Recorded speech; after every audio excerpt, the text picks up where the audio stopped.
आवाज सुना दो, दीदार डकाते नहीं आवाज सुना दो।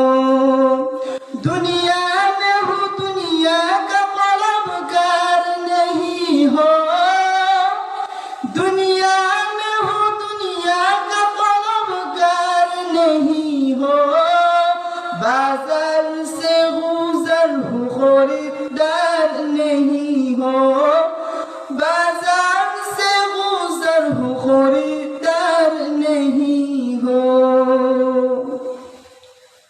দারুল কোরআন মাহমুদিয়া মাদ্রাসার উদ্যোগে হাফেজ ছাত্রদের পাগড়ি প্রদান উপলক্ষে 2 দিন ব্যাপী ইসলামী মহাসম্মেলনের আজকের প্রথম দিনের সম্মানিত সভাপতি ও আমার সামনে উপবিষ্ট সম্মানিত শ্রোতাবৃন্দ ও পর্দার আড়ালে উপবিষ্ট আমার মা ও বোনেরা, আমরা প্রথমে মহান আল্লাহ তাআলার দরবারে লাখো কোটি শুকর ও সুজুদ আদায় করে নেই যে মহান আল্লাহ তাআলা আমাকে আপনাকে দুনিয়ার বেজালের দিকে মুহতাজ না করে, মুকাফিকি না করে, মহান আল্লাহ তাআলা আমাকে আপনাকে এই দিনী মজলিসে জান্নাতের বাগানের মধ্যে আসার এবং বসার তৌফিক দান করেছেন। এই জন্য মহান আল্লাহ তাআলার দরবারে মহান আল্লাহ তাআলার শেখানো কালিমাতুশ শুকর, ওই মহান আল্লাহ তাআলার দেওয়া জবান দিয়ে, ওই মহান আল্লাহ তাআলার দেওয়া জিহ্বা দিয়ে, ওই মহান আল্লাহ তাআলার দেওয়া শক্তি দিয়ে, ওই মহান আল্লাহ তাআলার বানানো আসমানের নিচে থেকে, ওই মহান আল্লাহ তাআলার বানানো জমিনের উপরে থেকে জুড়ে সুরে সকালে আমরা একবার দিলকে উজাড় করে দিয়ে প্রাণ খুলে জুড়ে সুরে শুকরিয়া আদায় করি আলহামদুলিল্লাহ। এই আওয়াজ হবে না, আমাদের আওয়াজ থাকতে হবে আরো উঁচু, এটা মুসলমানের আওয়াজ হতে পারে না। আমরা আবারও শুকর আদায় করি আলহামদুলিল্লাহ। এই আওয়াজ হবে না, আরো উঁচু আওয়াজ দিতে হবে, সকলে বলি আলহামদুলিল্লাহ। আজ আমাদেরকে মুসলিম জাতিদেরকে কাফের বেঈমানরা প্রতিনিয়ত তাদের উপরে জুলুম নির্যাতন করতেছে। ফিলিস্তিনি মুসলমানদেরকে ইসরায়েলিরা প্রতিনিয়ত 1947 সাল থেকে ইসরায়েলিরা তাদের উপরে, ফিলিস্তিনের উপরে, আমাদের মুসলিম ভাই বোনদের উপরে জুলুম নির্যাতন করতেছে।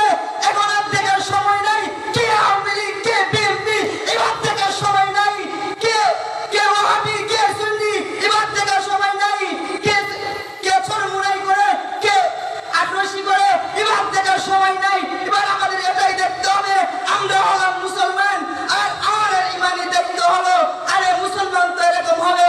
মুসলমানের এক মানুষের বডি যেরকম মাথার মধ্যে ব্যথা হলে পুরো শরীর ব্যথায় ব্যথিত হয়ে যায়, ঠিক তেমনি ভাবে আমার মুসলিম ভাইদের উপরে কোন কাফের বেঈমানরা নির্যাতন করবে আর আমরা মুসলিম জাতিরা কখনো বসে থাকতে পারি না।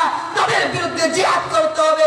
তাদের বিরুদ্ধে কে কে জিহাদ করতে চায় আল্লাহকে দুটো হাত তুলে দেখায় লিল্লাহি তাকবীর, লিল্লাহি তাকবীর। আওয়াজ দিতে হবে আমাদের স্লোগানে যেন কাফের বেঈমানরা পালাতে বাধ্য হয়। আমাদের স্লোগান তো এরকম হবে কাফের বেঈমানরা আমাদের স্লোগানের আওয়াজে, আমাদের হুঙ্কারে ওরা যেন পালিয়ে যেতে বাধ্য হয়। 1947 সাল থেকে মুসলমানদের উপরে জুলুম নির্যাতন করতেছে। ইহুদিরা মসজিদে আকসা নিয়ে তারা লীলা খেলা করতেছে। আমরা তাদেরকে আর মসজিদের আকসা নিয়ে লীলা খেলা খেলতে দিব না। এবার মসজিদের আকসাকে ইনশাআল্লাহ আমরা জিহাদ করে এই মসজিদের আকসাকে ইনশাআল্লাহ আমরা রক্ষা করব। আমাদেরকে যদি বাংলাদেশের বর্ডার খুলে দেওয়া হয় কে কে জিহাদে যেতে রেডি? দুইটা হাত তুলে দেখান লিল্লাহি তাকবীর। আল্লাহ তাআলা সকল হাতকে কবুল করুক। আমাদেরকে প্রধানমন্ত্রী শেখ হাসিনাকে ধন্যবাদ জানাই। তিনি ফিলিস্তিনের পক্ষ নিয়েছেন, ইসরায়েলকে নিন্দা জানিয়েছেন। আমি তার কাছে মাননীয় প্রধানমন্ত্রীর কাছে ছোট্ট একটা আমার আবদার থাকবে, তিনি যেন আমাদের দেশের মাসলুম উলামায়ে কেরামদেরকে যেন যত দ্রুত সম্ভব কারাগার থেকে যেন মুক্তির ব্যবস্থা করে দেয়। আরে আপনি কাদেরকে কারাগারে মুক্তি, আপনি কাদেরকে কারাগারে আপনি রেখেছেন? আপনি জানেন না যে উলামায়ে কেরামকে আপনি রেখেছেন, সেই উলামায়ে কেরামের ব্যাপারে আমার নবী কি বলেন? আমার নবী বলেছেন ইন্নাল উলামা আমার পরে যদি কোনো নবী হতো তাহলে উলামায়ে ইন্নাল আম্বিয়া ওয়ারাসাতুল আম্বিয়া, উলামায়ে কেরামগণ হলো আমার ওয়ারিস, উলামায়ে কেরাম আমার ওয়ারিস।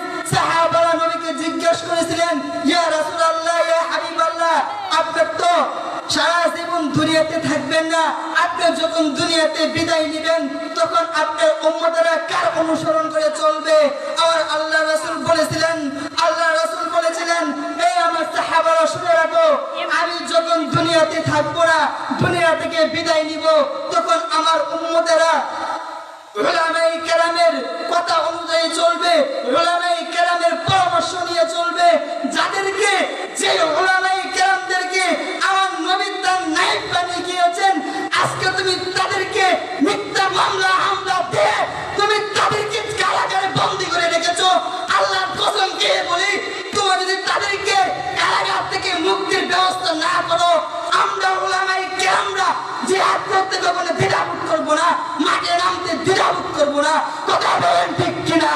কে কে উলামায়ে কেরামদেরকে রক্ষা করার জন্য, কে কে উলামায়ে কেরামদেরকে রক্ষা করবা? উলামায়ে কেরামদেরকে রক্ষা করার জন্য প্রস্তুত? দুইটা হাত তুলে দেখান।